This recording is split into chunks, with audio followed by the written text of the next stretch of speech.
नमो भगवते वासुदेवाय नमो नमः। दूसरा अध्याय प्रशद्र आदि 5 पुत्रों के वंश का वर्णन, जो कि मनु पुत्र थे। तो सुखदेव जी कहते हैं कि इस प्रकार सुद्युम्न वन में चले गए थे तपस्या करने के लिए। उसके बाद वैवस्वत मनु जो थे, उन्होंने यमुना के तट पर बैठकर 100 वर्ष तक तपस्या करी थी। इसके बाद श्री हरि की आराधना करी थी ताकि वो अपने ही समान पुत्र उत्पन्न कर सके, अपने ही समान उन्हें शक्तिशाली पुत्र मिल सके। इसलिए तो वैवस्वत मनु ने ऐसा ही किया और उनको फिर 10 पुत्रों की प्राप्ति भी हुई। अब जो 5 पुत्र जो कि मनु पुत्र हैं, जिनके वंश का वर्णन हमें करना है, उनमें जो सबसे बड़े थे वह थे इक्ष्वाकु, और जो उनमें सबसे छोटे थे वह थे कवि। इनके अंदर एक प्रशद्र भी थे, जैसे कि अध्याय का नाम है प्रशद्र आदि 5 पुत्र जो कि मनु पुत्र हैं, उनके वंश का वर्णन। तो यह कौन थे वह सुनिए, और इनका नाम ही यहाँ विशेष तौर पर क्यों है। ये वैसे तो बड़े ही महात्मा थे, संत थे, बड़े ही शक्तिशाली भी थे। यह गौओं की सेवा किया करते थे और उनका ध्यान रखते थे।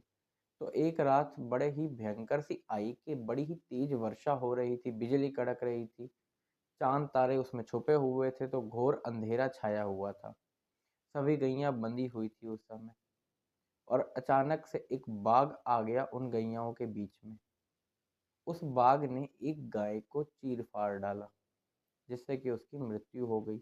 वो क्रंदन सुनकर प्रशद्र को जैसे ही पता लगा, वह अपनी तलवार उठाकर वहां दौड़े। अब अंधेरा वहां इतना था कि उन्हें पता ही नहीं कि अब बाघ कौन है और गाय कहाँ है। तो उन्होंने अपनी तलवार उठाई और एक गाय को बाघ समझकर उसका सर धड़ से अलग कर दिया। वह यह सोचने लगे कि उन्होंने बाघ को मार दिया है, और वह जो तलवार उन्होंने चलाई उसकी नोक से उसका कान भी कट गया था बाघ का। तो बाघ तो खून गिराता हुआ वहां से भाग गया। अब सुबह हुई, सूर्य उदय हुआ, जब रोशनी पड़ी, और तब उनको ज्ञात हुआ कि उन्होंने तो अंधेरे में बाघ को नहीं, गाय को मार डाला। बड़ा ही दुख हुआ, बड़ी ही पीड़ा हुई। इस पर जो उनके पिता थे, उन्होंने उनको श्राप दिया कि तुम क्षत्रिय धर्म से निकाल दिए जाते हो, अब तुम एक शूद्र हो। फिर उन्होंने अपना बाकी का जीवन नैष्ठिक ब्रह्मचारी, जो कि ब्राह्मणों को अति प्रिय होता है, उससे व्यतीत किया। भगवान श्री हरि की आराधना करी, इधर उधर विचरते रहते थे। जो दैववश मिल जाता वही खाते थे, वही पीते थे। जैसे उनका पालन पोषण हो रहा था, वो तो एक तरह से समाधि लेकर बैठ गए थे योमानी में। और फिर एक समय ऐसा आया जब उनके शरीर समाप्त होता है, वह मृत्यु को प्राप्त होते हैं, और उन्होंने अपने मन में श्री हरि को बसाया होता है, तो श्री हरि की ही शरण में चले जाते हैं। जो सबसे छोटे थे इन मनुपुत्र में, उनका नाम था कवि। अब जो कवि हैं वे भी अपने बंधुओं के साथ वन में चले जाते हैं, उन श्री हरि को अपने मन में बसाकर, सब कुछ राज्य वगैरह छोड़कर। इसी प्रकार जैसे जैसे यह वंश आगे बढ़ता रहता है बाकी पुत्रों का, इनके अंदर एक मरुत नाम के उत्पन्न होते हैं।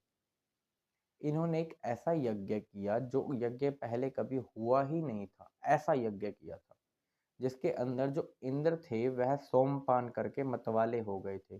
जो ब्राह्मण थे उनको इतनी दक्षिणा मिली थी कि वह तृप्त हो गए थे। ऐसा यज्ञ किया था।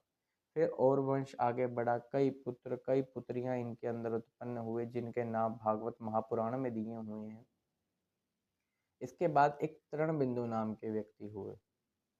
एक अम्बलुषा नाम की अप्सरा है, जो कि सबसे श्रेष्ठ अप्सरा मानी जाती है। उसने इनका वर्ण किया और इनसे कई पुत्र उत्पन्न हुए, और एक पुत्री इडविडा नाम की भी उत्पन्न हुई। जो विशर्वा मुनि थे, उन्होंने अपने पिता पुलस्त्य जी से उत्तम विद्या प्राप्त करके इडविडा के गर्भ से कुबेर जी, जो कि लोकपाल है, लोकपाल कुबेर जी को पुत्र के रूप में प्राप्त किया था। तो इस प्रकार इनके वंश का वर्णन हुआ।